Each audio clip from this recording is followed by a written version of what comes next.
여러분 안녕하십니까? 여수 MBC 뉴스투데이입니다. 정부 주도의 지역 재생 사업인 샛들마을 사업이 전남 지역에서 가장 활발하게 전개되고 있는 것으로 나타났습니다. 국토균형발전위원회가 지난 2일 올해 사업 대상지 102곳을 발표한 가운데 여수 1개 지역, 순천과 광양 2개 지역 등 전남 지역에서만 21군데가 선정돼 전국에서 가장 많았습니다. 샛들마을 사업이 시작된 2015년 이후 전체 집계에서도 전남 지역에서 전국 304군데의 20%에 육박하는 52개 지역에서 진행된 것으로 나타나 가장 빈도가 높았습니다. 공사 중 나오는 돌과 흙을 처리하지 못해 여수산단 공장용지 조성공사가 지연되고 있다는 어처구니 없는 상황 어제 전해드렸습니다. 그런데 수년 전부터 이 같은 상황이 예상이 됐는데도 제대로 대비를 하지 못해 문제를 키운 꼴이 됐다는 지적이 나오고 있습니다. 문영철 기자가 보도합니다. 여수산단 입주업체들의 요구에 따라 지난 2014년 공장 용지로 전환된 녹지는 모두 6곳. 이 녹지를 허무는 과정에서 발생하는 사토는 1000만 세제곱미터로 예상됐습니다. 이에 따라 2015년 정부가 내놓은 대책이 사토의 50%를 공유수면 매립에 사용하는 것이었습니다. 이렇게 하면 산단 입주업체들은 사토 처리 걱정을 덜고 반대로 공유수면 매립 사업자는 매립에 필요한 자재를 쉽게 확보할 수 있다는 겁니다. 하지만 4년이 지난 지금까지도 매립 공사는 첫 삽도 뜨지 못하고 있습니다. 인근의 화력발전소가 바닷물을 끌어다 냉각수로 사용하는데 매립지가 조성되면 발전소 냉각수 공급에 차질이 생길 것이란 우려가 제기되면서 공사가 기약 없이 미뤄지게 된 겁니다. 70계획상을 그렇게 내보내겠다는 최초 계획을 갖고 시작을 했는데 거기도 사업 지금 안 하고 있고 인지적 지장도 지금 다 차 있고 하니까 막대한 양의 사토를 처리할 곳이 갑자기 사라진 셈인데 이를 대체할 장소는 구하기 어렵고 설상가상 토석의 강도나 색깔도 예상보다 좋지 않아 이를 가져다 쓰려는 업체도 크게 줄었습니다. 가져가는 사람이 운반비를 부담을 해라 라는 취지로 시작을 했었는데 발표를 막상 해보니 이런 걸 안 갖고 갈래 이런 업체들이 계속 나타나기 시작하니까 사토 처리를 두고 경쟁 아닌 경쟁에 내몰리다 보니 일각에선 정해진 공사기한과 공사비를 맞추기 위해 사토를 무단으로 처리할 것이란 우려까지 나오는 상황입니다. 작게는 여수시, 크게는 전라도에서 SOC 사업이나 이렇게 대규모로 항만공사나 암석이 필요한 공사가 발주 계획이 있으면 조기 발주를 해주셨으면 하는 게. 현재 공장용지 조성공사를 진행하고 있는 여수산단 입주업체는 모두 4곳. 여기에 대림산업도 내년 하반기 이후 12만 제곱미터의 녹지에 공장용지를 조성할 계획이어서 사토 처리 문제는 쉽게 사그라들지 않을 전망입니다. MBC 뉴스 문형철입니다. 순천시가 사회혁신 생태계 구축을 위해 지역 혁신 활동가를 모집합니다. 순천시는 시민들이 참여하고 주도하는 사회혁신 추진체계 확립과 민관 네트워크 구축을 위한 혁신 활동가를 모집하기로 하고 오는 30일까지 인터넷 접수에 나섭니다. 혁신 활동가는 지역 문제에 관심을 갖고 문제를 해결하기 위해 다양한 분야에서 혁신과 창의를 바탕으로 지역의 변화를 이끌어 나가는 역할을 하게 되며 순천 시민이면 누구나 참여할 수 있습니다. 조합장 선거 과정에서 금품 제공 의혹을 받은 농협조합장이 취임 10여일 만에 사퇴했습니다. 고흥 두원농협은 조합장 A씨가 최근 사퇴서를 제출함에 따라 고흥군 선거관리위원회에 보궐선거 위탁을 신청했으며 오는 30일 보궐선거를 실시할 예정이라고 밝혔습니다. A씨는 지난달 치러진 전국 동시조합장 선거에서 두원농협조합장에 당선됐지만 선거 과정에서 불거진 금품 제공 의혹으로 검찰 조사를 받아왔습니다. 특수학교를 설립하려면 극복해야 할 큰 과제가 바로 현지 주민들의 반발입니다. 홍역을 치르기 일쑤인데요. 하지만 지역 주민들이 설립에 공감하고 오히려 적극적으로 협조를 해줘서 사업이 탄력받고 있는 곳이 있어 주목받고 있습니다. 김종수 기자가 보도합니다. 지난 2017년 서울 강서구 특수학교 설립 주민토론회 현장. 학교는 절대로 포기할 수가 없습니다. 반대와 찬성 입장이 팽팽히 맞서면서 장애학생 학부모가 무릎을 꿇기까지 했습니다. 특수학교 설립의 경우 학생 수 과밀화와 원거리 통학 해소를 위해 발빠른 대응이 요구되고 있지만 주민들의 이해관계와 예산 문제 등 넘어야 할 산도 적지 않습니다. 특히 중소도시의 경우 부족한 시설로 불편을 겪는 학생들이 늘면서 이를 위한 대안 마련이 요구되고 있습니다. 일부 학생들은 2시간 넘게 등교를 하고 일반 학교에 특수학급에 배치된 학생들도 늘면서 맞춤형 교육 역시 어려워지고 있습니다. 이런 가운데 폐교 부지를 활용한 특수학교 설립이 궤도에 오르면서 관심을 모으고 있습니다. 학생 수가 줄면서 10년 전 폐교된 이 학교는 유치원과 여가시설 설치 등 다양한 방안이 논의됐지만 최근 들어 특수학교 부지로 주목을 받고 있습니다. 주민들과 문화적으로 활용할 수 있는 그런 시설들을 함께 공유하기로 했고요.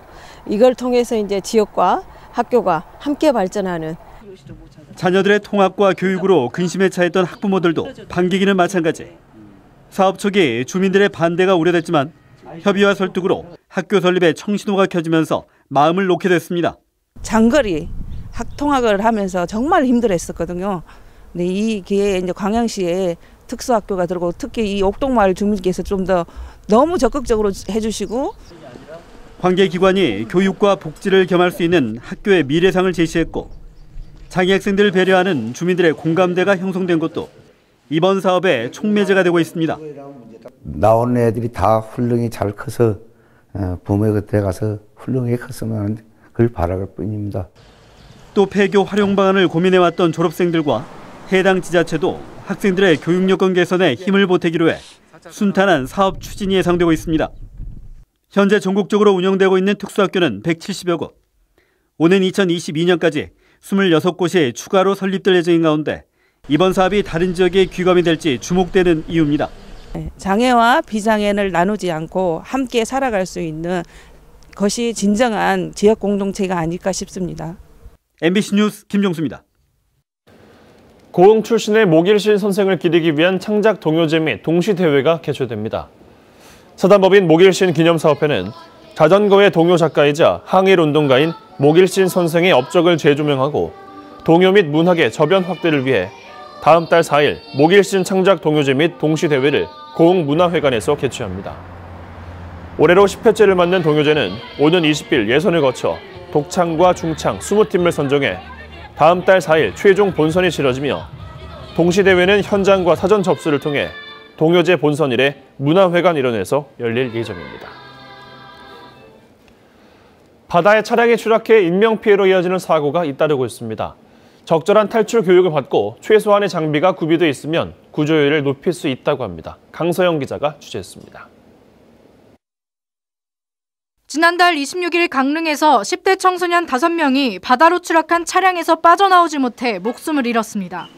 최근 3년간 연안 안전사고로 죽거나 다친 사람은 390명. 이 가운데 바다로 추락해 발생한 피해는 30%에 이릅니다. 이에 따라 해양경찰교육원은 차량이 바다로 추락할 때 대처하는 방법을 일반인들에게도 교육하고 있습니다. 평소 생활 속에서 일어날 수 있는 안전사고들에 대해서 어떻게 대처하는지 배우고 생명을 살리는 응급구조사가 되기 위해 제가 어떤 노력을 해야 하는지 다시 한번 생각해 볼 수 있는 계기가 되었습니다. 차량이 바다로 추락했을 때 생존율은 10% 정도.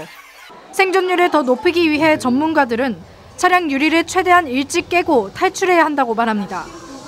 그러나 차량이 바다에 잠기면 물의 압력 때문에 발과 주먹으로 유리창을 깨기 어렵습니다. 차량 내부에 물이 가득 차고 1분이 더 지나면 문이 열리지만 보통 사람은 그때까지 숨을 참을 수 없습니다. 가장 현실적인 방안은 비상탈출 망치를 사용하는 것입니다. 차량용 비상탈출 망치입니다. 차량 내부에 부착해 놓으면 비상시에 쉽게 유리창을 깰 수 있습니다. 차량 앞유리는 잘 깨지지 않기 때문에 차량 옆유리의 가장자리를 중심으로 망치를 사용하는 것이 좋습니다. 가장 생존 확률이 높은 방법은 차량 내에 비상용 차량 망치라든가 이런 장비들을 구비하시는 게 좋겠고요. 이런 장비들은 운전자의 손길이 자주 닿는 가까운 위치에 놓이게 하는 게 좋습니다. 잇따르는 해상 추락사고. 추락사고에 대비한 탈출 교육의 중요성과 함께 차량에 탈출 망치 같은 장비 부착이 소중한 생명을 구하는 대안으로 떠오르고 있습니다. MBC 뉴스 강서영입니다. 광양시가 경계 침체로 어려움을 겪고 있는 소상공인들을 위해 지원 사업을 추진합니다. 광양시는 전남신용보증재단과 함께 지역 업체 20곳을 선정해 홍보 활동과 사업 개선을 위한 방문 활동을 진행하고 특히 전담 인원을 해당 업체에 지원해 사업의 지속성을 높여나갈 계획입니다. 이와 관련해 광양시는 지금까지 지원 사업에 참여한 14곳에서 58%의 매출 상승을 이뤄냈다며 소상공인들의 적극적인 참여를 당부했습니다. 전남 고흥군이 수억 원을 들여 산 윤봉길 의사 유목이 가짜인 것으로 최종 판명됐습니다. 고흥군은 이 가짜 유목을 포함한 6점의 유목을 사기 위해 이미 4억 원이나 지급했고 현재 소송에 휘말린 상태입니다. 김주희 기자가 보도합니다. 일제강점기인 1930년 윤봉길 의사가 독립운동을 위해 중국으로 망명할 당시 남긴 것으로 알려진 유목입니다. 장부출과 생불환. 대장부가 집을 나가면 뜻을 이루기 전까지는 살아 돌아오지 않는다는 비장한 뜻을 담고 있습니다. 하지만 이 유목은 지난 2015년 고흥군이 분청문화박물관에 전시하기 위해 구입할 때부터 위장 논란이 제기됐습니다. 당초 남긴 장부출과 생불환은 조그마한 종이에 세로 글씨로 남긴 것입니다. 그리고 거기에 무슨 낙관을 찍었다던가 그런 건 없었습니다. 광주지법 민사 11부는 이 유목이 가짜라고 최종 판결했습니다.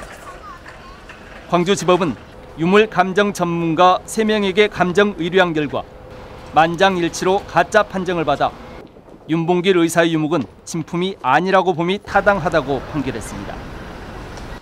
재판부는 또 가짜 유목의 소유자 이 씨가 고흥군에 요구한 매매 잔금 6억 원 가운데 1억 3천만 원만 인정하고 고흥군에 지급할 것을 판결했습니다.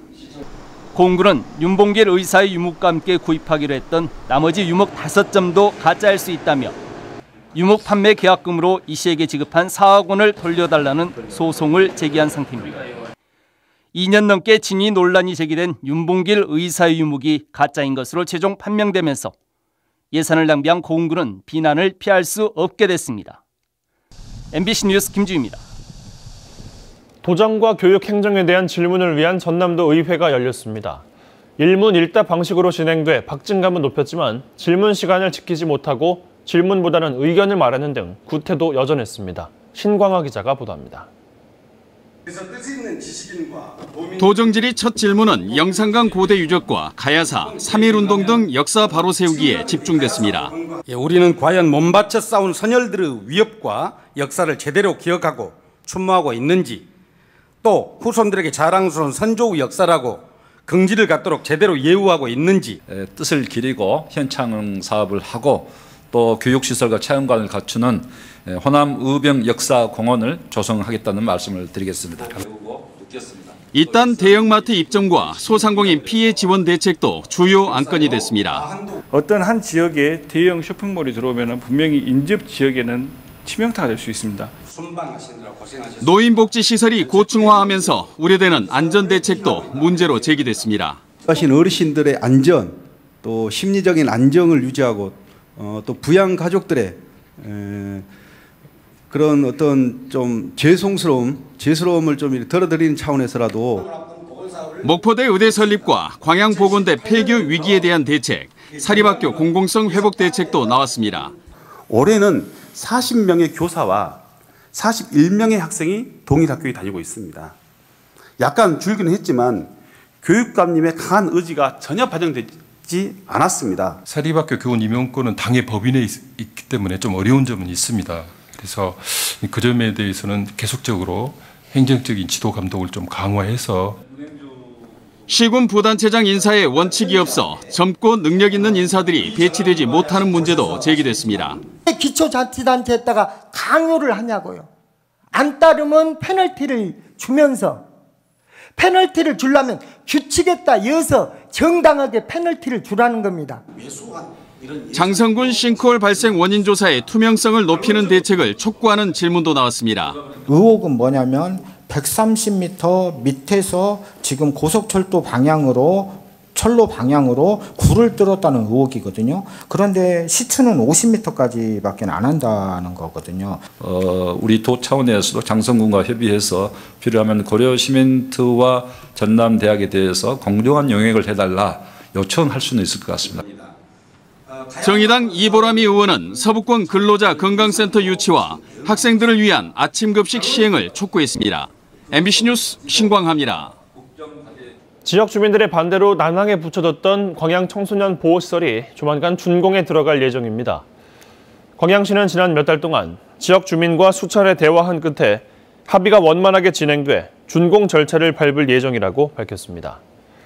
국도비 17억을 들여 광양시 중마동에 건립되는 청소년 보호 전문 쉼터는 지난 2월 개관할 예정이었지만 인근 주민들의 반대로 준공이 미뤄져 왔습니다.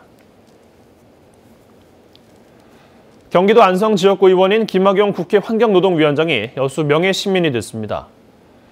권오봉 여수시장은 어제 석유화학 안전체험 교육장에 토지 매입비를 확보하는 데 기여하고 여수산단 공업 용순환 해소에 도움을 준 공로를 인정해 김 의원에게 여수 명예시민증을 수여했습니다. 여수시는 김 의원이 지역과 개인적 인연은 없지만 산업단지와 중소기업 경제에 대한 각별한 관심으로 여수산단의 환경안전 대책과 신증설 계획을 적극 지원해왔다고 밝혔습니다. 조상 분묘를 개장해 화장하는 수요가 증가하는 청명과 한식 절기에 맞춰 여수 영락공원의 화장시설이 추가 가동됩니다. 여수시는 오는 5일과 6일 청명 한식절을 맞아 화장시설 이용객이 50% 이상 늘어날 것으로 보고 있습니다. 않을지 정말 걱정입니다. 오죽하면 불을 몰고 다녀 화풍이라 불리겠습니까? 이 양간지풍이 내일까지 동해안 지방을 휘몰아칠 것으로 예상을 합니다. 그 강도는 무려 태풍급에 버금가겠는데요. 현재 태백산맥과 동해안 지방을 중심으로는 건조 경보가 내려질 정도로 대기가 바짝 메말라 있습니다. 이러한 대기 상태에서 이 강한 서풍이 태백산맥을 지나 속도가 매우 빨라지면서 그 불씨가 수십 미터까지 번질 위험성이 매우 큽니다. 이 설상가상 동해안 지방에 내려진 강풍주의보는 오늘 서해안 지방으로도 확대가 되겠습니다. 밤사이 강원도 미시령 부근에는 순간 최대 풍속 20m에 달하는 강한 돌풍이 기록되기도 했습니다. 조금 전 부산에도 10m 안팎의 강한 바람이 불었는데요. 내일까지 강원 산지를 중심으로 최대 30m에 달하는 강한 바람이 불 것으로 보여 주의를 하셔야겠습니다. 메마른 날씨는 일요일 전국에 비가 오기 전까지 이어지겠습니다. 한편 어제 서울에서는 벚꽃이 공식 개화를 했습니다. 내일부터 서울 여의도에서는 벚꽃 축제도 시작이 됩니다. 날도 따스하겠고요. 미세먼지 농도도 일평균 보통 수준을 유지하면서 먼지 때문에 불편하지는 않겠습니다. 날씨였습니다.